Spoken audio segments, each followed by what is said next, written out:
Bienvenidos a todos. Vamos a ir empezando a medida que se van incorporando al webinar. Bueno, les damos la bienvenida a un nuevo seminario organizado por el Hub Regional Argentina de My Climate Risk. Mi nombre es Carla Bulicia y junto con Romina Rusica, ambas investigadoras del clima en el Consejo Nacional de Investigaciones Científicas y Técnicas de Argentina, vamos a moderar este encuentro. Siguiente diapositiva.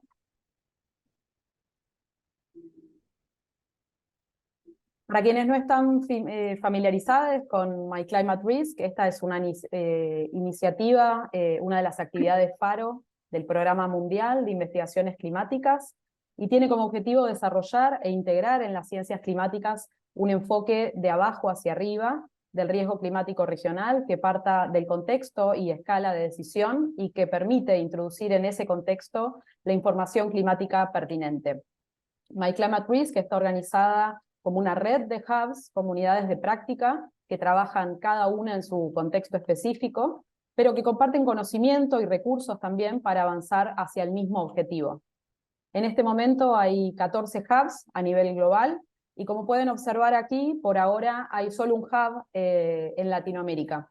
Pero bueno, eso puede cambiar si se suman otras comunidades de prácticas a Latinoamérica en esta actividad. Siguiente diapositiva. Siguiente diapositiva. Así que bueno, en el caso del Hub de Argentina somos un equipo de 20 estudiantes, docentes, investigadores de diferentes disciplinas que trabajamos para construir conocimiento relevante para la sociedad y que desde inicios del año 2022 nos venimos reuniendo regularmente para desarrollar nuestro entendimiento común como equipo interdisciplinar de lo que entendemos como los principales conceptos de la actividad My Climate Risk. Siguiente diapositiva y le paso la palabra a Romina. Gracias, Carla. Bueno, bienvenidos al tercer seminario de My Climate Risk Hub Argentino. El seminario de hoy es el tercero del ciclo titulado Conocimiento Climático Accesible para la Acción. Pueden suscribirse en nuestra página web para recibir las novedades, así como también acceder a las grabaciones de los seminarios pasados. Les vamos a dejar esta información ahora, se las vamos a compartir. Siguiente diapositiva, por favor. En el seminario de hoy pondremos en juego las fuentes de información y las líneas de evidencia que se utilizan para la construcción de conocimiento climático. Nos preguntamos si la ciencia física del clima es una ciencia objetiva o si en ella influyen el contexto y los valores de quien investiga. Vamos a escuchar a tres oradoras quienes forman parte de nuestro hub regional argentino, quienes mostrarán distintos abordajes para responder a la pregunta: si para que el conocimiento que construimos tenga relevancia para la sociedad, son importantes las fuentes de información que elegimos.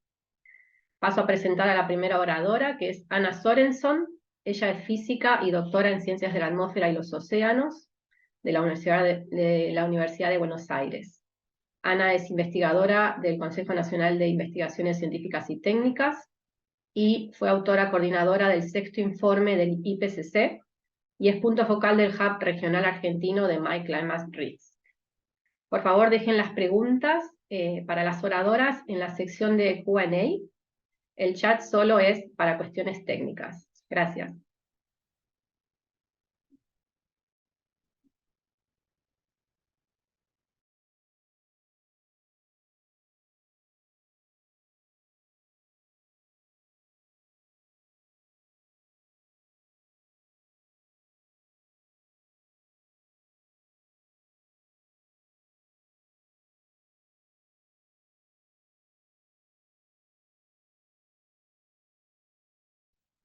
¿Ven bien la presentación? Sí, perfecto. Está en modo Bien. presentación. Gracias. Sí. Bueno, hola, muchas gracias por venir a este webinar, que es sobre las fuentes de información climática que utilizamos en los investigadores de la ciencia física del clima. Y en particular, nos queremos preguntar cómo influyen nuestros valores y nuestros contextos cuando seleccionamos nuestras fuentes de información para realizar un estudio climático. Para introducir este tema de los valores y los contextos que nos forman como científicos, voy a dar unos ejemplos generales y espero ilustrativas. Luego Nadia y la CIA van a concentrarse en el análisis de fuentes de información que ellas utilizan en sus respectivas investigaciones. Bueno, en cuanto a valores y contexto, como científicos de las ciencias exactas, las ciencias físicas, tendemos a pensar que somos objetivos en el sentido de que estamos buscando representar la realidad y la verdad. Y pocas veces por ahí nos ponemos a reflexionar cómo nuestros valores, creencias y principios impactan en nuestras decisiones en esa búsqueda. Por otro lado, puede ser más simple y creo que somos más conscientes de darnos cuenta de cómo nos impacta nuestro contexto como científicos, los recursos con cuales contamos, sean humanas o materiales, lo que nos pide el sistema científico en términos de publicaciones y dirección de proyectos, etc. Entonces, voy a empezar con un ejemplo muy simple de valores en el contexto científico. Bueno, como sabemos, el calentamiento global aumentará con emisiones futuras. En el panel intergubernamental de cambio climático se estudió 5 escenarios de emisiones con modelos globales de clima. En el escenario con menos emisiones, que es esta, en celeste, que es un resultado de reducciones rapidísimas y sostenidas en todos los sectores globalmente, la temperatura, como se puede observar en este segundo gráfico, se mantiene alrededor de 1.5 grados durante este ciclo, con lo cual los países cumplirán con lo que se propusieron en el Acuerdo de París. Mientras que en el peor escenario de emisiones llegaríamos a una temperatura global promedio de unos 5 grados a fin de siglo. Pero para estudiar el cambio climático regional, esta científica va a utilizar los resultados de algunos modelos globales para hacer una reducción de escala con un modelo climático regional. De esta manera esperas a saber con mejor exactitud cómo serán los cambios en los extremos de temperatura y precipitación en su región.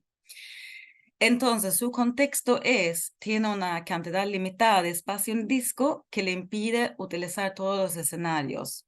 Solo va a poder hacer 2, podemos proponernos. ¿Y cuáles 2 de estos 5 va a elegir? Para saber eso, consulta con los colegas en su laboratorio. Tenemos que el colega 1 dice, no, vamos a tomar el peor escenario porque dará una señal fuerte en el modelo. El colega 2 dice, no, tenemos que incluir escenarios consistentes con el Acuerdo de París porque si ni siquiera los científicos estudiamos ese escenario, nadie va a pensar que sea posible lograr esa meta. Y después tenemos a la colega 3 que dice, bueno, parece más probable que ocurra el escenario del medio. Es más seguro estudiar esa. Entonces vemos acá que estas diferentes opiniones están basadas en valores. Este estudio que hace esta científica puede ser simplemente por propósitos científicos, es decir, publicar un paper. Pero en el My Climate Risk, a lo que apuntamos es desarrollar e integrar un enfoque de arriba hacia abajo del riesgo climático regional que parta del contexto y escala de los tomadores de decisión. Entonces, cuando queremos producir conocimiento relevante para la sociedad, entra en juego no solo los valores y el contexto propio como científicos, sino los valores y el contexto de las personas o de las comunidades que puede integrar este conocimiento que construyamos en sus decisiones. Entonces voy a dar un ejemplo muy simple también. para ilustrar una situación donde los contextos y los valores, la sociedad y los científicos pueden ser distintos. Ese ejemplo es sobre los horizontes temporales de la información climáticos. Acá vemos de vuelta la misma figura que mostré antes de las temperaturas globales de este siglo, ¿sí? Históricamente, los científicos siempre brindábamos información para el fin del siglo. ¿Por qué? Porque es más fácil distinguir entre diferentes escenarios de emisión, y eso mismo es una buena motivación para los políticos mundiales para reducir las emisiones, ¿no? Hoy, cuando el cambio climático es un hecho, la temperatura ya es de 1.1 grados, se entiende que además de motivar las acciones de mitigación, se necesita información para tomar decisiones de adaptación. Entonces, hoy hay un enfoque más en el mitad del siglo, en el último informe de IPCC al menos. Yo, trabajando en el IPCC, me di cuenta que los científicos de Europa les importaba mucho este horizonte porque tenían contacto con stakeholders, con usuarios que requerían este horizonte para planificar infraestructura. Esto es algo que yo nunca me había cruzado con eso en mi contexto argentino. Además, para horizontes temporales más cercanos, puede haber muchas sociedades y sectores que necesitan información. Para nosotros como científicos es muy desafiante este horizonte porque, bueno, no hay incertidumbre en cuanto a los escenarios. De hecho, el último informe de IPCC dice que durante estos 20 años que vienen vamos a alcanzar una temperatura de 1.5 como media global. Entonces, lo que gobierna los cambios climáticos regionales no son las acciones de mitigación, sino la variable interna del sistema climático que en escalas de décadas nos cuesta predecir a los científicos. Pero no solo por eso tenemos que, o sea, acá si nuestro interlocutor, si nuestro usuario necesita de información de esta escala, no tiene ningún sentido que nosotros producimos información para el fin del siglo. Acá tiene que haber un diálogo para ver cómo podemos trabajar juntos para brindar la información que se pueda utilizar. De hecho, hay literatura que habla de una discordancia en escalas temporales entre la información climática y los ciclos políticos de 4 o 5 años, y en particular en países en vías de desarrollo. Entonces, bueno, este es un ejemplo donde el contexto, tenemos que tomar en cuenta el contexto del usuario. Bueno, acá me vuelco al tema de hoy, que es valores y contexto en cuanto a las fuentes de información. Este gráfico es un gráfico del IPCC AR6, el grupo 1, capítulo 10, es un Frequently Asked Question, pregunta frecuente, y es el capítulo donde yo estuve trabajando en el IPCC. Acá lo que el capítulo sugirió como un resultado de evaluación de muchísimas publicaciones es que que la información para la sociedad se construye de mejor manera si uno integra múltiples fuentes de información, ¿sí? Y acá tenemos abajo los sectores de la sociedad, ¿sí? Acá pueden ver observaciones, simulaciones, procesos, eventos de alto impacto. Acá me hizo una lista más detallada de las diferentes fuentes que utilizamos como científicos. Por ejemplo, podemos usar diferentes fuentes de datos observacionales, in situ, reticulados, satélite.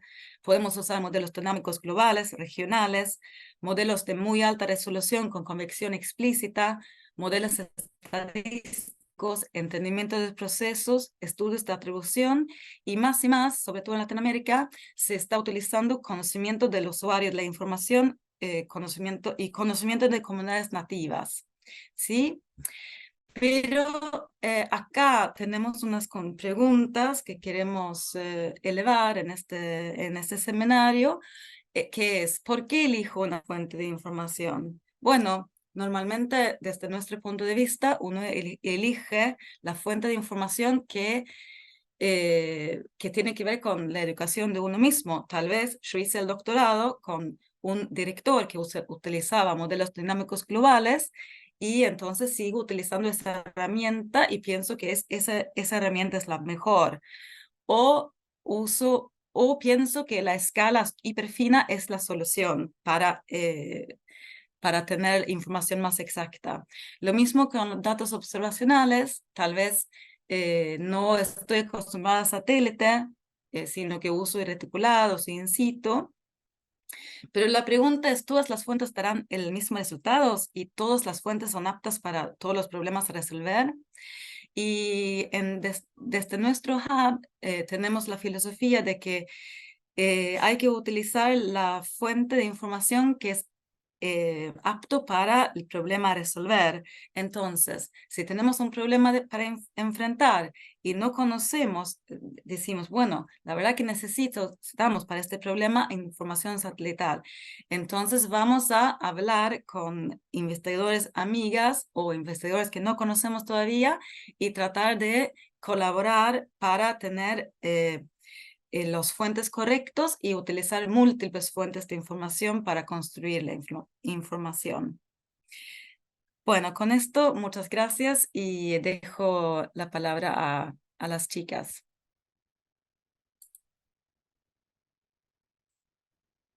Muchísimas gracias, Ana, por tu presentación. Recuerden que las preguntas serán contestadas al final de las 3 exposiciones, pero pueden ir dejando las preguntas para Ana en relación a su exposición en la sección de Q&A o, si lo tienen en español, preguntas y respuestas. Ahora vamos a pasar a la segunda oradora, que es Nadia Testani.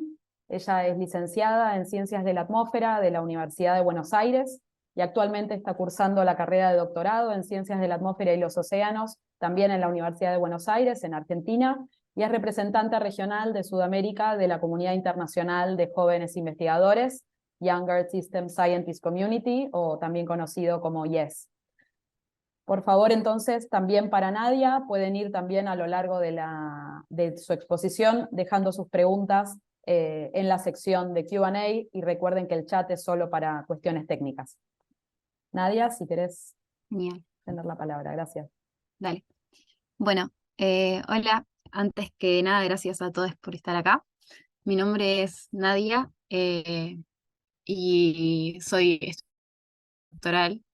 Y lo que voy a presentar hoy es un trabajo que realizamos con Federico Robledo y Leandro Díaz, que explora los cambios de nubosidad en el noreste argentino. Es un estudio que hicimos en el contexto de mi doctorado y que lo voy a mostrar como ejemplo del uso de múltiples fuentes de información, haciendo foco y reflexionando sobre qué se pone en juego cuando elegimos qué datos usar. Voy a dividir la presentación en 4 partes. En un primer momento voy a contar para qué estamos estudiando la nubosidad en el noreste argentino. Después voy a presentar cómo decidimos qué datos usar y voy a mostrar si nos llevaron al mismo lugar, para pasar a unas reflexiones finales. Entonces, ¿para qué estudiar la nubosidad en el noreste argentino? Antes que nada, y como ya Ana mostró, nuestros valores y contextos se ponen en juego desde el momento en el que decidimos qué estudiar y dónde. Y a esto le quiero agregar que cuando tomamos esas decisiones, estamos también decidiendo qué no estudiar ahora. Es decir, que estamos desde un primer momento priorizando una cosa sobre la otra, lo cual en un contexto de crisis climática con todo lo que habló Ana de la temporalidad de nuestras investigaciones, es de gran importancia, ya que la información que antes generemos va a estar disponible antes y probablemente vaya a tener más potencial para la gestión de riesgo, por ejemplo.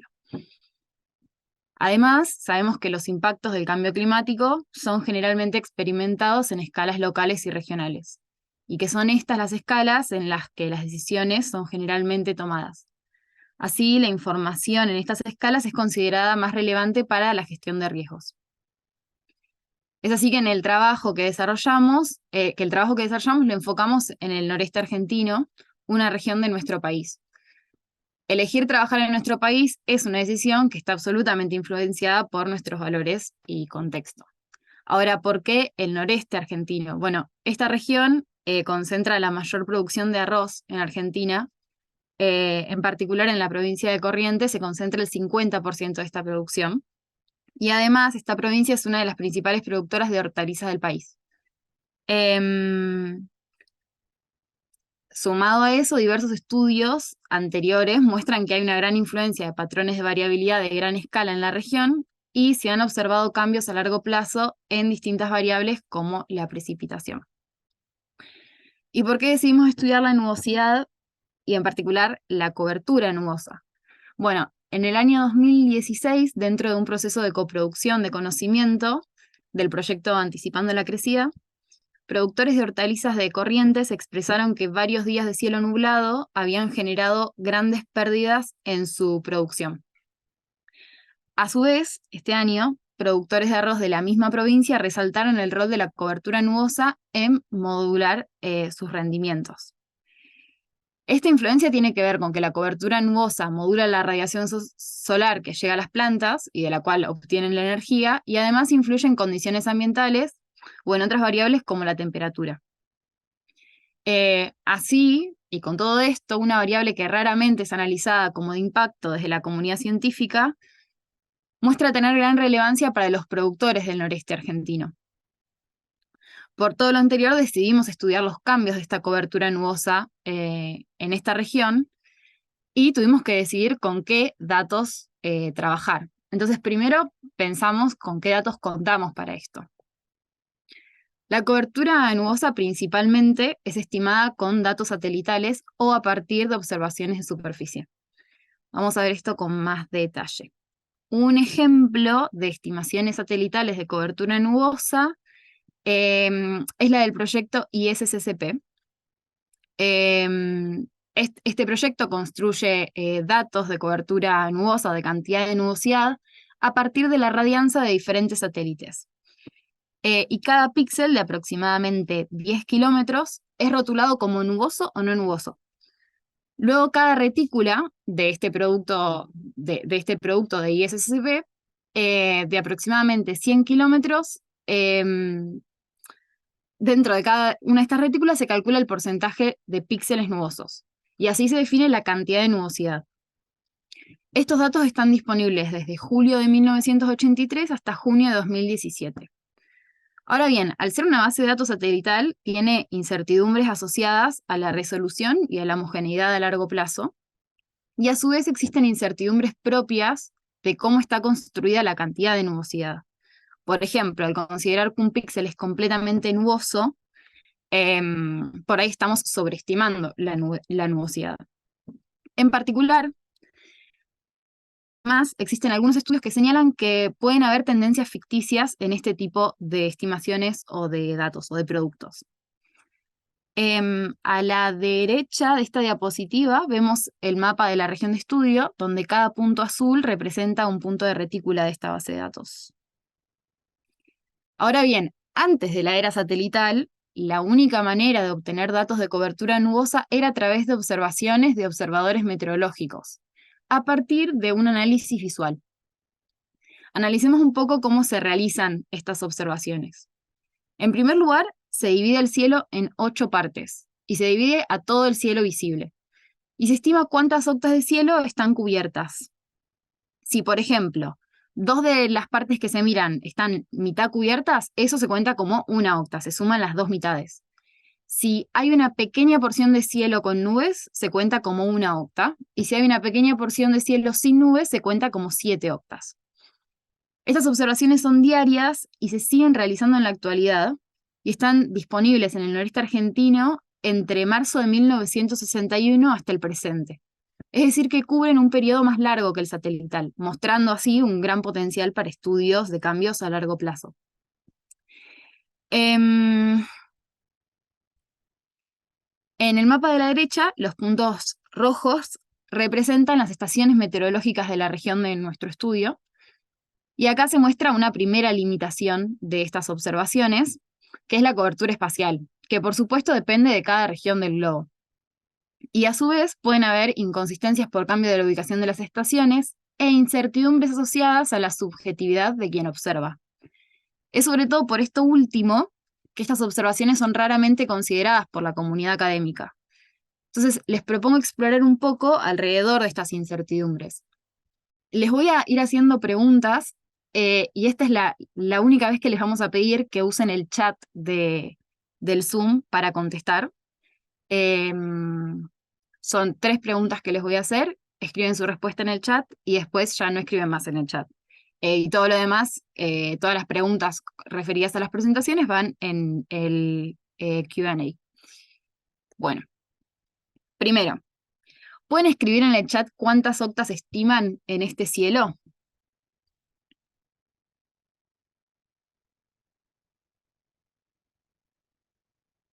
Ahí dicen 0, 0. Ok. Bueno, por lo que veo, están todos más o menos de acuerdo en que hay 0 octas de nubosidad, por lo menos en el cielo visible en esta foto. Y ahora me pueden escribir cuántas octas estiman en un cielo como este.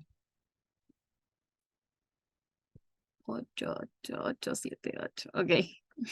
Ahora estamos casi todos de acuerdo en que el cielo está completamente cubierto y que entonces hay 8 octas de nubosidad. Bueno, ahora es un poco más difícil y les voy a preguntar cuántas octas pueden estimar en este cielo.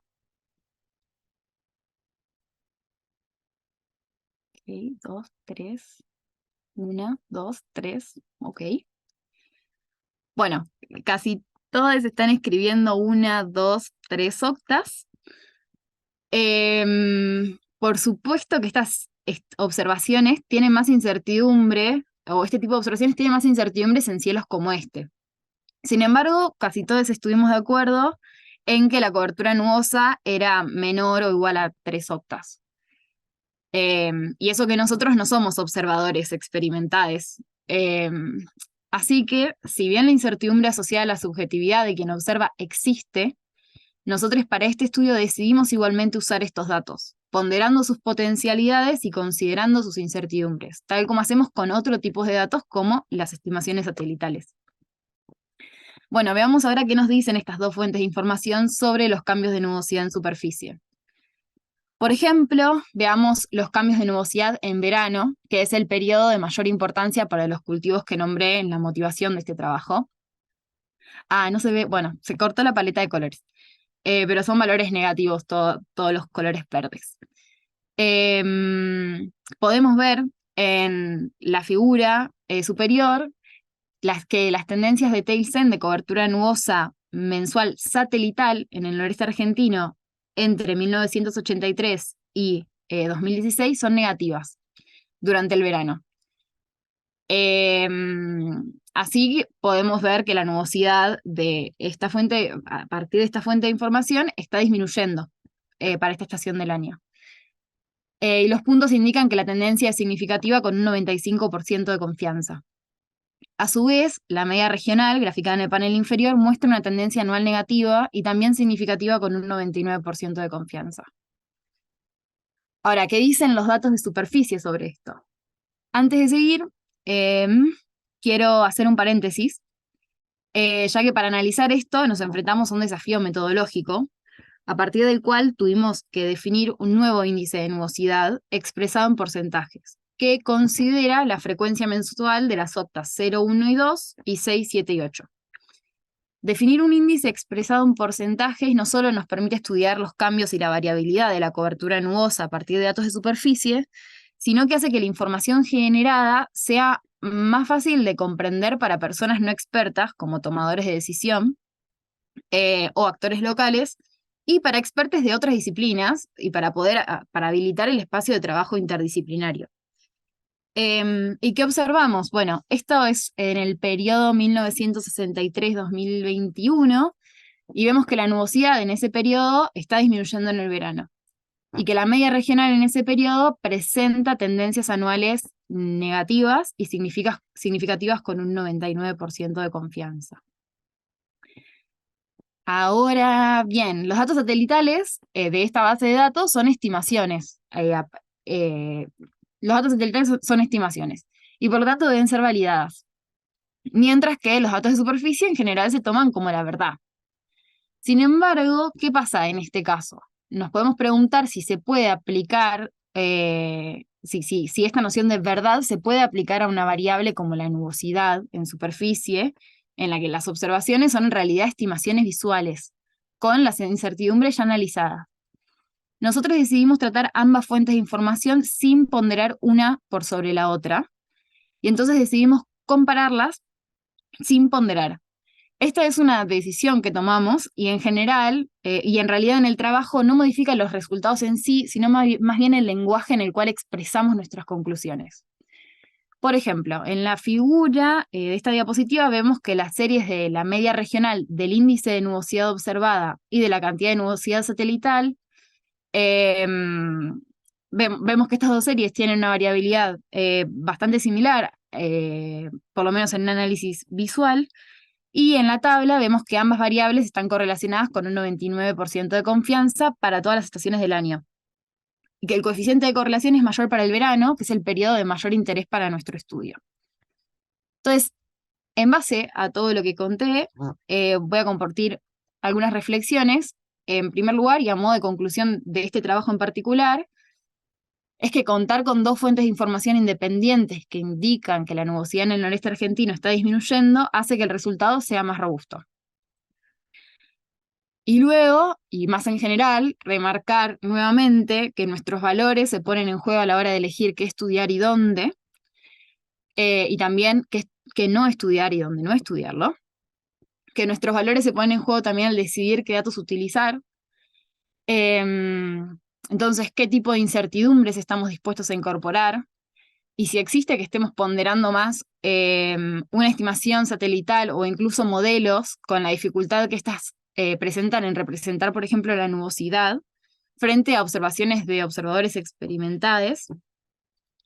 Y por último, que investigar a partir de múltiples fuentes de información en general es una forma de tener resultados más robustos, que sobre todo en regiones con limitados datos de superficie, resulta de vital importancia. Y entonces resulta de vital importancia para el sur global.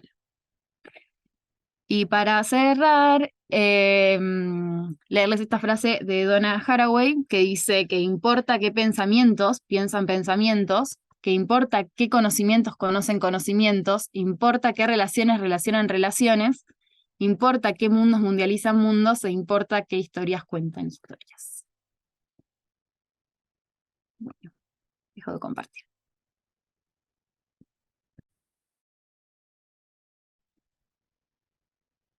Muchas gracias, Nadia, por tu presentación. Interesante. Bueno, ahora continuamos con la siguiente oradora, que es Lucía Capelletti. Ella es licenciada en Ciencias Físicas de la Universidad de Buenos Aires, de la UBA, y actualmente es estudiante de la carrera de doctorado en Ciencias de la Atmósfera y los Océanos en la misma universidad. Lucía también participa activamente, al igual que Nadia, en la comunidad internacional de jóvenes investigadores llamada YES. Así que bueno, ahora damos paso a Lucía y les recordamos que pueden ir dejando las preguntas en la sección de Q&A y las vamos a ir contestando al final. Muchas gracias.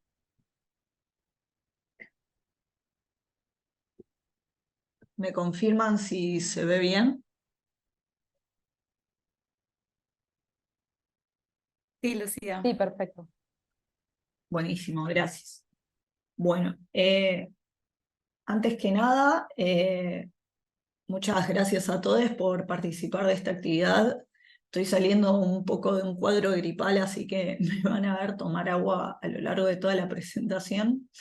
Pero bueno, más allá de eso, y yendo directamente a la presentación, el trabajo del cual les voy a hablar hoy tiene como autores a 3 miembros de este hub, y el mismo se titula Inundaciones en llanuras agrícolas, aprovechando sinergias y superando sesgos de la información. Entonces, para ponerlos en contexto, el trabajo toma como sitio de estudio un área dentro de las llanuras pampeanas de Argentina que, como se señala en este mapa de topografía, trata de una región hiperllana. Por otro lado, es la región líder en cuanto a producción agroindustrial, lo cual no es menor porque el 70% de los dólares que Argentina obtiene por exportaciones provienen de las cadenas agroindustriales. Y otro punto a destacar es que hablamos de una región que registra un aumento de los fenómenos de inundaciones desde finales de los 70, fenómeno que se viene acentuando todavía más en los 2000.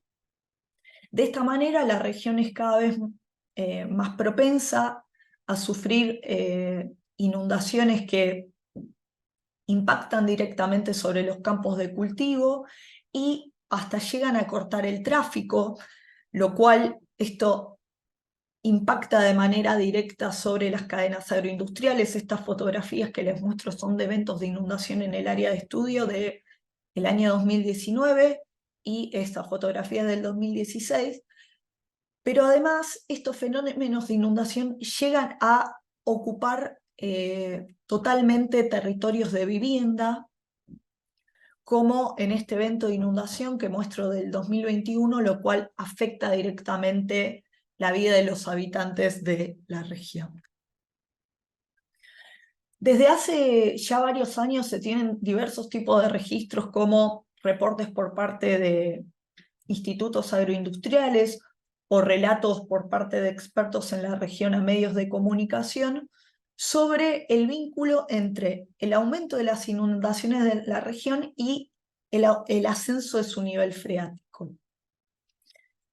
Es más, este año, colegas argentines del Grupo de Estudios Ambientales de San Luis, en un artículo, logran mostrar, haciendo uso de reportes y artículos antecedentes y de datos satelitales, que en los últimos 20 años, efectivamente, las zonas agrícolas se volvieron más propensas a sufrir inundaciones debido al ascenso de el nivel freático de estados más profundos, como muestro en esta figura, en el pasado, a pasar a niveles de estados más superficiales en el presente.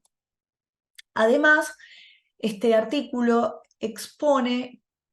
sugiere, mediante estudios de campo, que el ascenso de estados profundos de la napa a estados más superficiales tendría que ver con el hecho de que las vegetaciones autóctonas de la región, que se corresponden con raíces más profundas y niveles freáticos más profundos, fueron reemplazados por cultivos que se caracterizan por corresponderse a niveles freáticos más superficiales y tener raíces más cortas, más profundas. Entonces, en este contexto, y yendo a lo que fue mi trabajo, la humedad del suelo es una variable clave para el estudio de los fenómenos de inundaciones porque representa el contenido de agua en el suelo. Y la información de humedad del suelo se puede obtener a partir de diversas fuentes de información. Una de estas fuentes de información son las estimaciones satelitales, y son esenciales por su alcance global. Otra fuente de datos de humedad de suelo son las mediciones in situ, que, como ya mencionó Nadia, son la fuente que en general se trata como la más fiable y se utiliza para validar las otras fuentes. Sin embargo, cada una de estas fuentes, tanto las estimaciones satelitales como las mediciones in situ, presentan características intrínsecas, por ejemplo, el rango de valores de la humedad del suelo. Entonces, con el objetivo de aumentar el potencial y la coherencia de las evaluaciones de humedad del suelo y el impacto de esto en los análisis de fenómenos de inundaciones por medio de esta variable, estudiamos las limitaciones y sesgos de diversas características intrínsecas de estas fuentes sobre una región de alta variabilidad de humedad del suelo. Entonces, como comenté, el área de estudio se encuentra dentro de las llanuras pampeanas, en particular al sureste de la región de Córdoba, de la provincia de Córdoba de Argentina, que es una región que presenta paisajes relativamente homogéneos en cuanto a tipos y uso de suelo. Además, como ya dije, presenta un relieve extremadamente plano.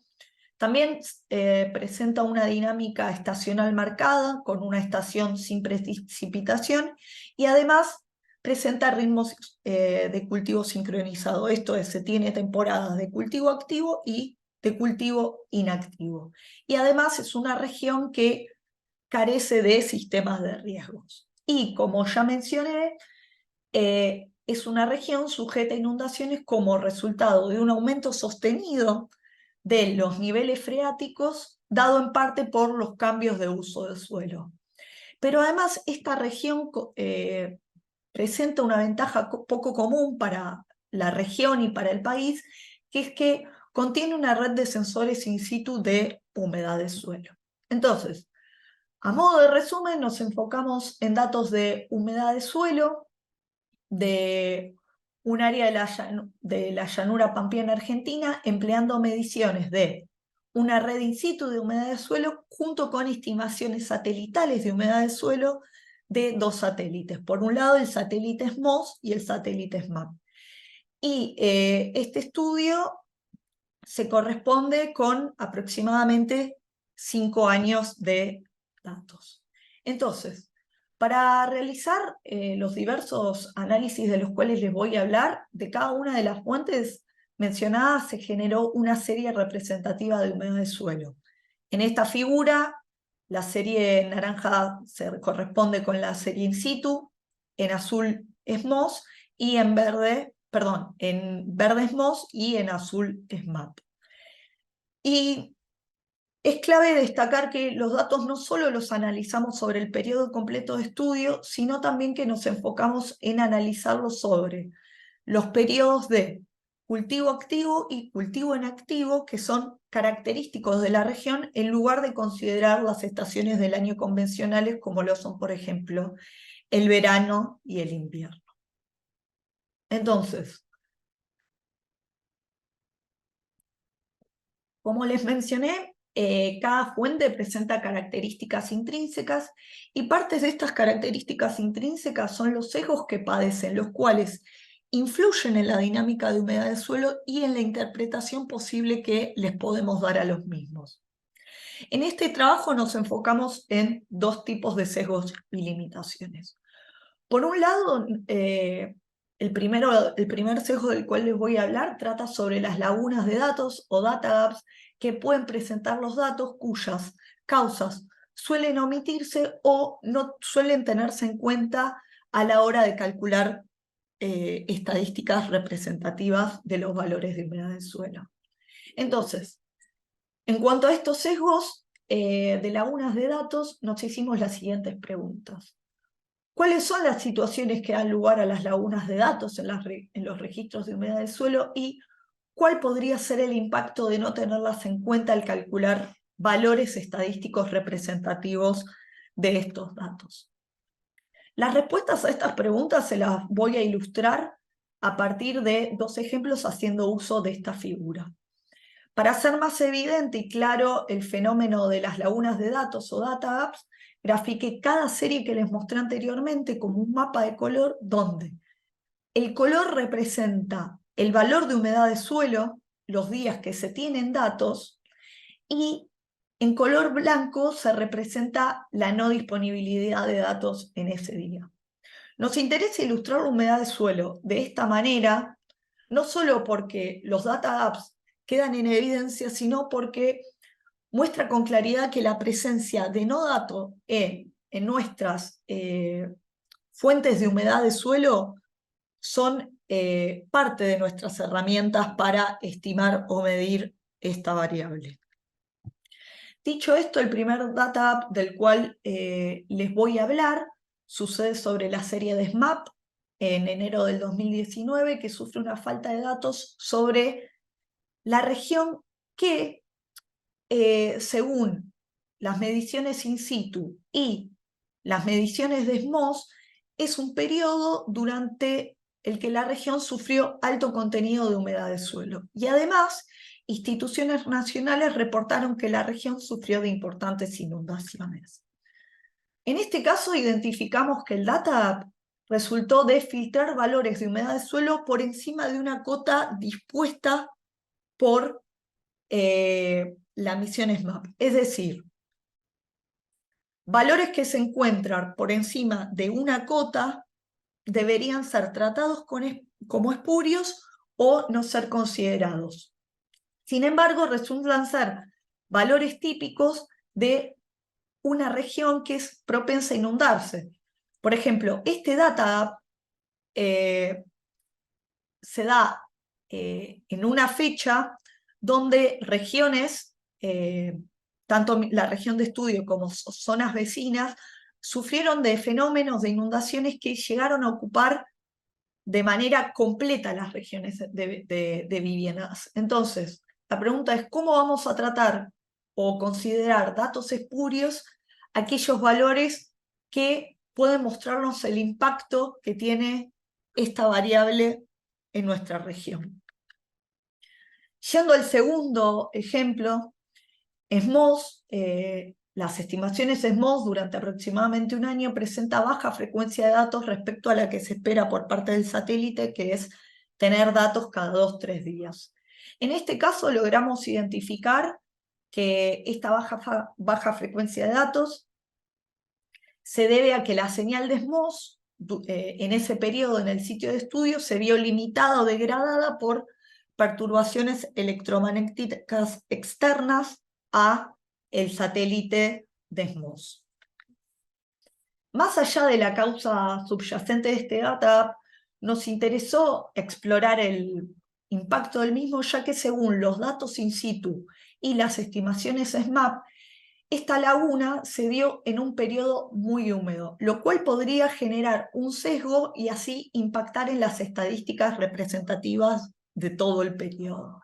Entonces, sin entrar en detalles técnicos, para cuantificar este posible impacto de este tipo de sesgo sobre estadísticas representativas, comparamos la serie temporal de SMOS sin tratar el data gap respecto a series de SMOS reconstruidas utilizando los datos in situ y los datos de SMAP. Con ello se obtuvo que la serie del data gap sin tratar presenta condiciones medias más secas y de menor variabilidad diaria respecto a las series en las cuales el data gap fue tenido en cuenta y no fue omitido. Y esto es importante de mencionar porque hay publicaciones, se sigue publicando de manera continua reportes y artículos en las cuales las lagunas de datos se omiten o no se tratan de manera adecuada. Entonces, yendo al segundo sesgo, este tiene que ver con la ubicación de los sensores in situ que empleamos para este estudio. Bueno, los sensores in situ que se utilizaron para este estudio se instalaron en general en zonas residenciales las cuales no están cubiertas por cultivo, es decir, la vegetación dominante de la región, y son menos propensas a inundarse. Entonces, con ello, evaluamos el impacto sobre la dinámica que introduce la ubicación de estos dispositivos in situ en una cobertura y uso de suelo no representativo de la región. En cuanto a que los sensores se ubican cercanos a regiones residenciales, en estas fotos les muestro ubicación de los distintos dispositivos en distintas regiones a en diferentes épocas del año. Podemos ver que se instalan próximos a zonas residenciales, suponemos que para que se tengan fácil acceso a los mismos, lo cual da lugar no solo a que, como se muestra en esta foto, estén lejanos a la región de cultivo, que como ya dije es la cobertura dominante, sino que está cercanos a vegetaciones que nada tienen que ver con el tipo de cobertura dominante como son los árboles. Por otro lado, además, por instalarse en zonas residenciales, los dispositivos in situ suelen encontrarse en niveles más elevados respecto a la planicie que caracteriza a la región. Es decir, en ubicaciones no propensas a inundarse. Esto difiere en lo que ven los sistemas satelitales, ya que las misiones SMOS y SMAP que estudiamos en la región incluyen áreas que se inundan al menos una vez durante el periodo entero de estudio, según el producto que grafiqué en esta figura, el cual representa la frecuencia de presencia de agua a lo largo del periodo de interés. Entonces, a diferencia de los píxeles SMOS y SMAP, que incluyen áreas que se inundan al menos una vez en el periodo de estudio, los dispositivos in situ son menos propensos a percibir el fenómeno de anegamiento. Entonces, a modo de resumen de estas situaciones, armamos el siguiente esquema, el cual muestra que por la ubicación de los sensores in situ cerca de casas, como muestro acá en naranja, por estar cercanos a casa, por un lado se encuentran por fuera de la cobertura dominante de la región, que son los cultivos, y por otro lado no captan los fenómenos de anegamiento. Y algo clave al tratar el tema de que no están cubiertos por la cobertura dominante es que los sensores in situ no son capaces de captar la diferencia de consumo diurno de agua entre las temporadas en que el cultivo está activo y el cultivo está inactivo. Entonces, para terminar, se expone el posible impacto de los data gaps al calcular estadísticas plurianuales. Esto es importante a la hora de tomar decisiones en políticas públicas. Otra de nuestras conclusiones es que los nuevos sistemas satelitales deben incorporar umbrales de humedad del suelo que incluyan regiones propensas a inundarse. Además, los sesgos de ubicación de los dispositivos in situ del cual les hablé no significan que los dispositivos no deban utilizarse, pero es relevante no omitir dicho conocimiento a la hora de publicar o reportar resultados. Y finalmente se demuestra y se destaca la importancia de utilizar múltiples fuentes de información junto con reportes locales. Y simplemente para finalizar, les quería leer esta frase de un paper de Longino que dice: la influencia de los valores no tiene por qué ser una fuente de sesgo o distorsión, a veces es apropiada y beneficiosa. El análisis crítico desde una diversa gama de perspectivas de valores puede descubrir y cuestionar sesgos y omisiones en la información que, de otro modo, pasarían desapercibidos. Y ahora sí, muchas gracias a todos por escuchar.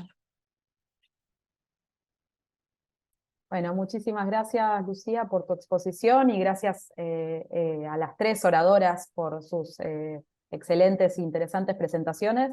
Ahora vamos a abrir el espacio para preguntas. De nuevo, recuerden que las preguntas las deben realizar en la sección de preguntas y respuestas o Q&A y no en el chat, por favor.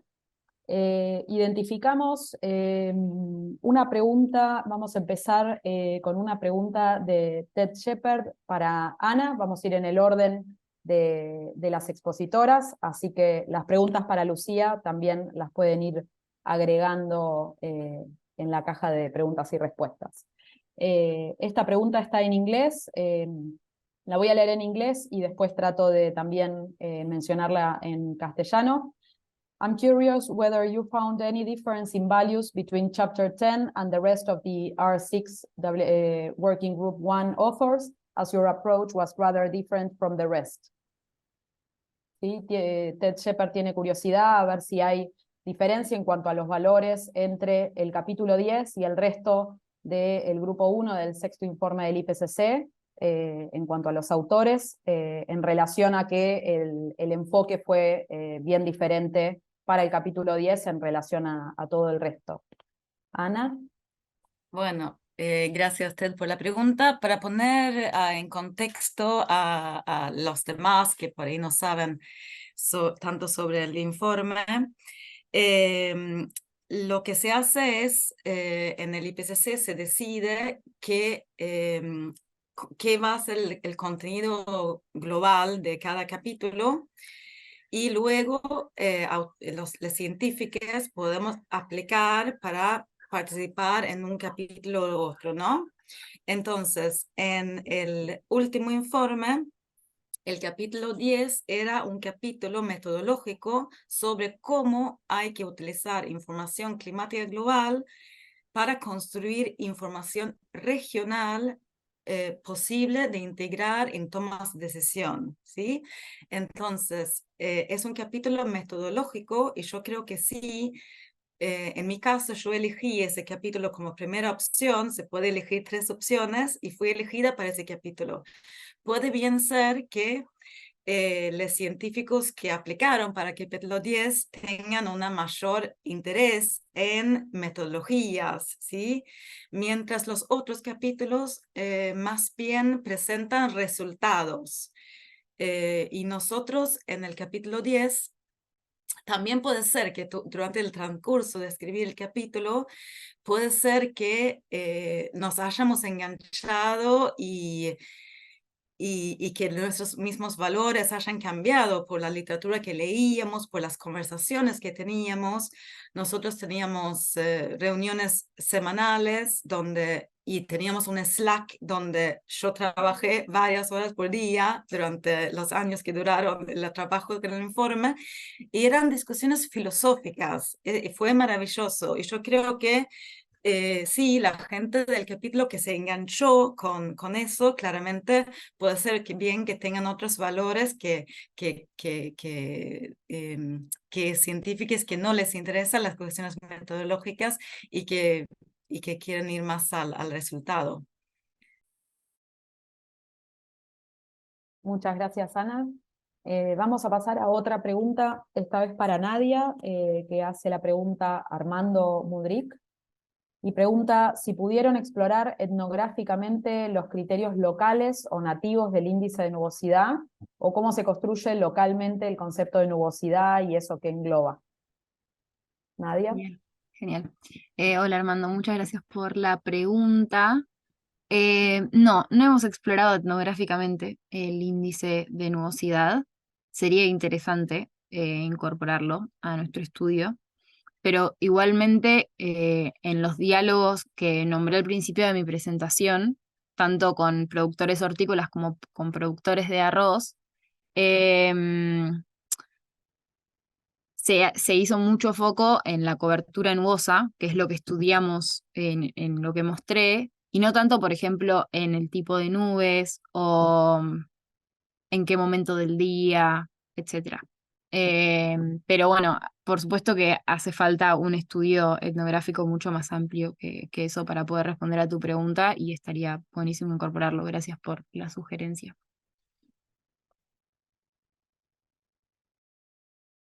Bueno, muchas gracias. Vamos a pasar a Nadia. Hay 2 preguntas. Vamos a empezar con la pregunta que hace Julieta Caneva. ¿Cómo se definió la ubicación de los dispositivos de medición in situ en primera instancia, y quién definió ubicarlos en zonas residenciales? Hola Julieta, gracias por tu pregunta. Esto fue recontra difícil de rastrear. Esos dispositivos, nosotros no tuvimos nada que ver con su ubicación, vienen de CONAE, de otro centro de estudios, y es más, yo estudié primero la humedad de suelo satelital, la humedad de suelo in situ.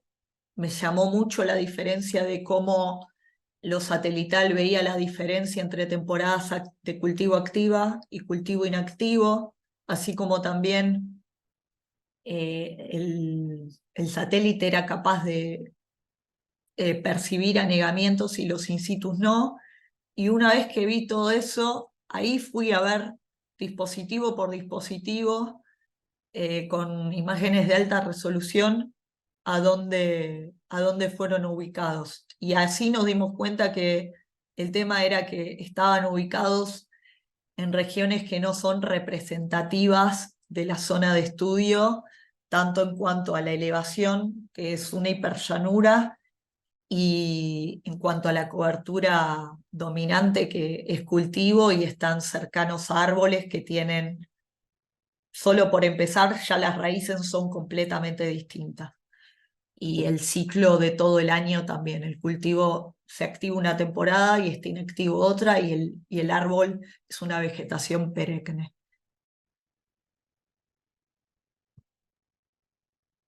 Muy bien, Y no gracias, sé Lucía. de nada. ¿Querés agregar algo más? No. Bien.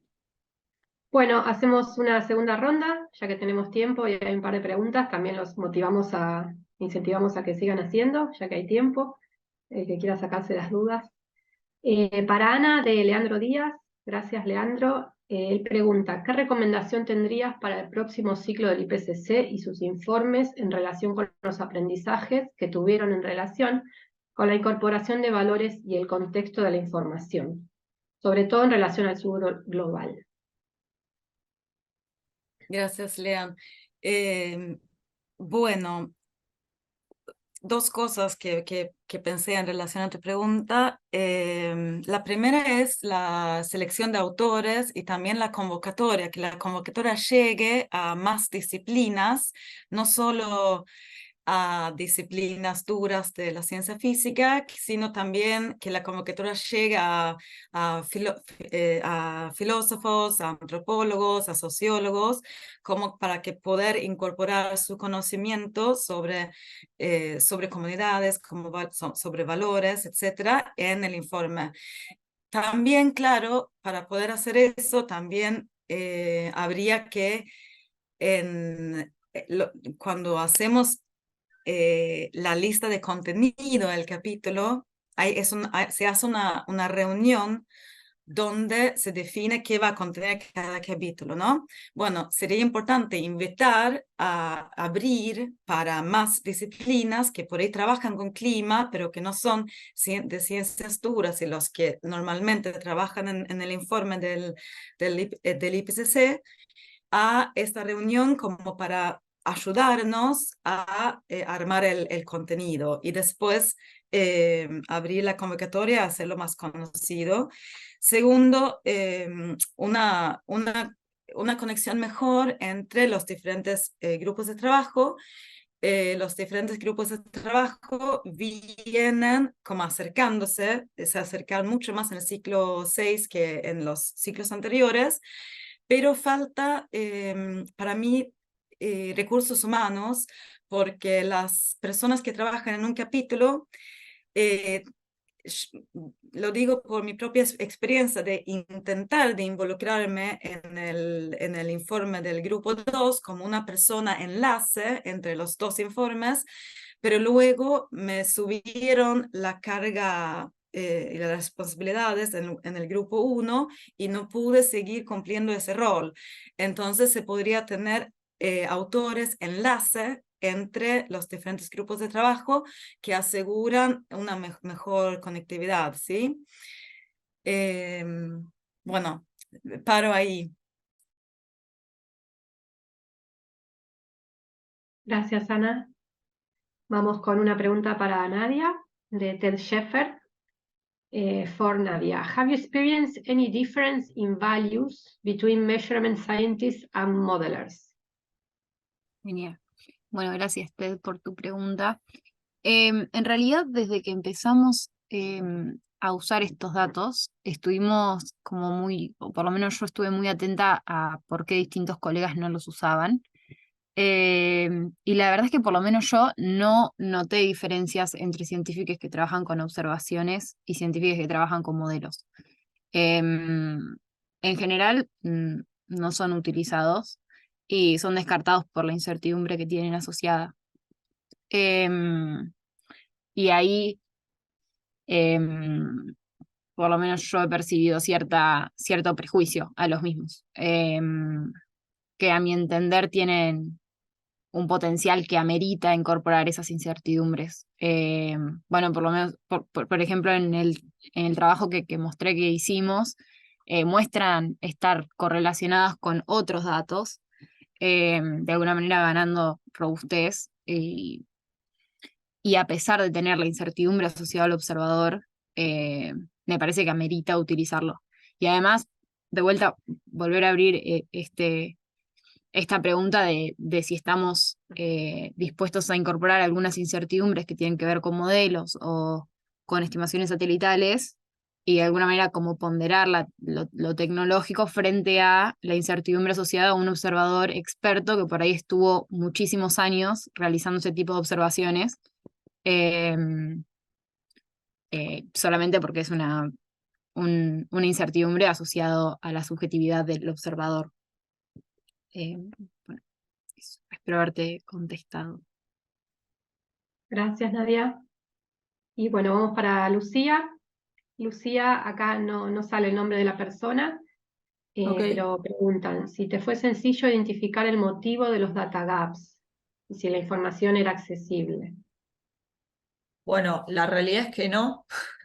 Primero fue un poco difícil interpretar qué era el data gap, porque primero llamaba mucho la atención en el caso de SMOS, que sí o sí se tenían datos cada 2 o 3 días, y de repente había un año que yo lograba ver a través de la información in situ y del otro satélite que lograban captar información. Entonces, primero dije, bueno, habrá sido una inundación muy grande y no logró captarlo. Bueno, así, dando vueltas al asunto, logramos identificar que el tema con SMOT fue por interferencia de una perturbación externa, pero no fue nada fácil. Fue indagando documentación y hablando con expertos. Y en el caso de SMAP, afortunadamente el satélite cuenta con una buena documentación de qué va pasando cuando, por ejemplo, el satélite entra en modo seguro o modo no seguro. Y además tiene una metadata completa que en este caso, como también el data se dio en un periodo muy húmedo, me pregunté por qué no lo veía si las otras dos fuentes sí lo veían, y es porque justamente SMAP, ciertos valores hay que, según la misión, habría que no incorporarlos, no tenerlos en cuenta. Entonces, sí, algo que fue complicado del trabajo que hicimos fue llevar adelante, bueno, qué son estos data apps y si son relevantes en nuestra región. Bueno, en el caso de SMAP, sí, porque de repente no tenés información de humedad de suelo en un evento de inundación. Y justamente la humedad de suelo es contenido de agua del suelo y no tenés esa información para analizar dicho fenómeno. Pero bueno, fue difícil, pero se logró. Bueno, muchas gracias, Lucía. Vamos a pasar a otra pregunta que es para Ana o en realidad para también si quieren contribuir con la respuesta Nadia y Lucía, que la hace Gaby. Y la pregunta en inglés: How would you deal with potential different outcomes of multiple lines of evidence, especially with regarding to values of scientists and the values of those stakeholders that may use the information? ¿Querés empezar, Ana? Y vemos si Dale. las chicas quieren contribuir también. Dale, bueno, Gaby, gracias. Es una muy buena pregunta que de hecho lo hablamos en el capítulo 10. Cuando diferentes líneas de evidencia muestran diferentes resultados, pensamos como en el capítulo 10 que es muy importante comunicar esto, esta falencia o esta, porque la ciencia va avanzando y por ahí, si dos fuentes de información no da el mismo resultado, será porque alguno de las dos fuentes tiene una falla que todavía no conocemos, ¿no? Entonces, saber comunicar que hoy en día no podemos saber cuál es la más correcta y al mismo tiempo ir siempre investigando el por qué pasa eso. Un poco como hizo Lucía en su trabajo, cuando veía que las dos líneas de evidencia no daban lo mismo, tratar de ver el por qué, ¿no? Tengo un muy lindo ejemplo que como hay tiempo lo voy a dar porque está hecho por un grupo en Sudáfrica que es el grupo de Chris. Leonard. No, es otro, hay ¿No? muchos Chris en Sudáfrica justamente y me pierdo con los nombres, pero el hub de Sudáfrica está liderado por Chris y hicieron una investigación con tomadores de decisiones en Lusaka, que creo que queda en Zambia. Bueno, en realidad es así. En ese estudio hay modelos que muestran que hay un futuro donde llueve más y un futuro donde llueve menos. Entonces, es totalmente confuso, o sea, a qué modelo vamos qué modelo vamos a creer y sobre todo para los tomadores de decisiones, ¿qué tienen que hacer? Si en un modelo llueve más y uno llueve menos y todavía no sabemos por qué. Bueno, como ellos trabajaban directamente con tomadores de decisión, dijeron, bueno, ¿qué les parece? Y para crear una narrativa sobre el futuro y qué se podría hacer en términos de adaptación. Y los usuarios, los stakeholders dijeron, bueno, la verdad que si llueve más, no pasa nada. Pero en el escenario donde llueve menos, ahí sí tenemos que tomar medidas. Entonces, al trabajar con un usuario, pudieron descartar una fuente de información que daba información que no sabemos si era verdad o no, pero en el caso de que era verdad no presentaba ningún problema. Y esto me parece un muy buen ejemplo de cómo trabajando con usuarios podemos simplificar y resolver problemas.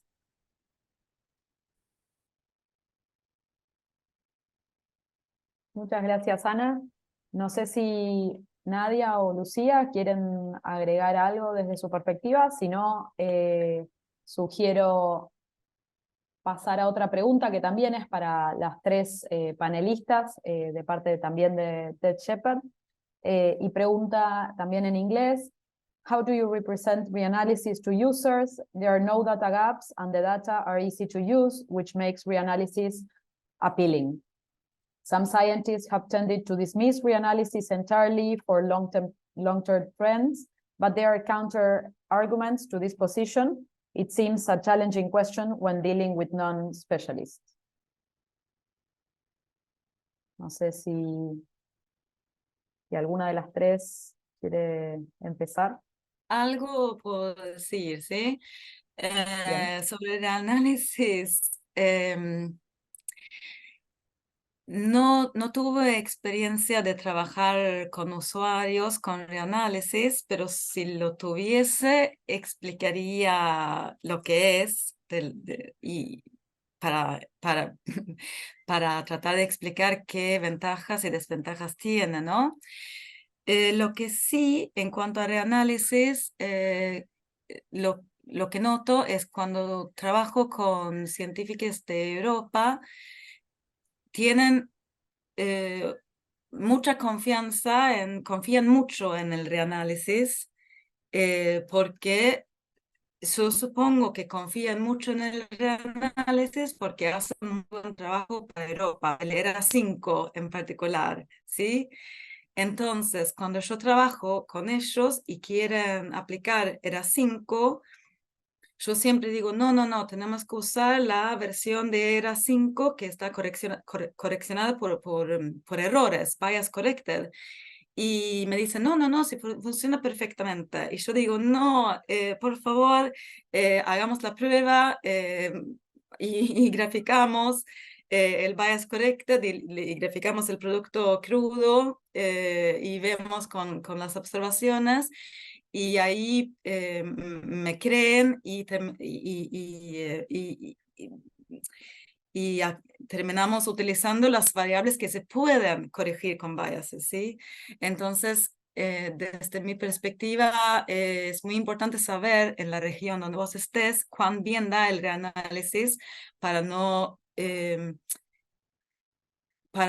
llegar a conclusiones erróneas, ¿sí? Y hay muchas variables acá que no tenemos idea de si el reanálisis da bien o no, y puede ser muy importante. Por ejemplo, si yo quiero estudiar, que es un trabajo que estamos haciendo, si yo quiero estudiar la coherencia de fuego utilizando la humedad relativa de 2 metros de una reanálisis, tal vez no es posible, ¿sí? Porque no sabemos si el reanálisis está bien o no. Gracias, Ana, por tu respuesta. Nadia, Lucía, ¿tienen algún comentario adicional para hacer a la pregunta de Ted?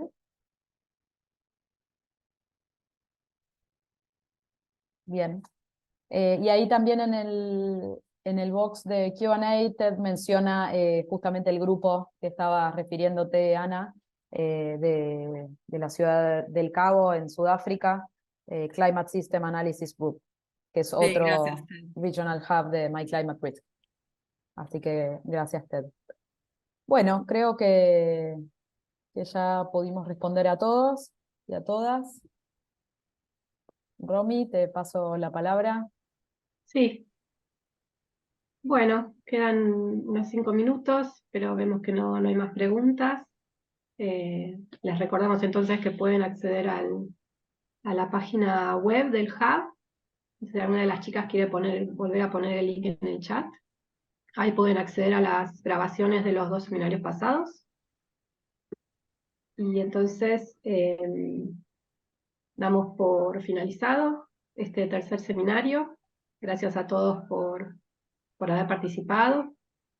Ahí pueden ver en la pantalla la información. Los esperamos entonces para el próximo seminario, que va a ser el 27 de septiembre, para enfocarnos en otra temática también muy interesante desde la perspectiva de My Climate Risk, que es las experiencias de prácticas de coproducción de conocimientos hidroclimáticos.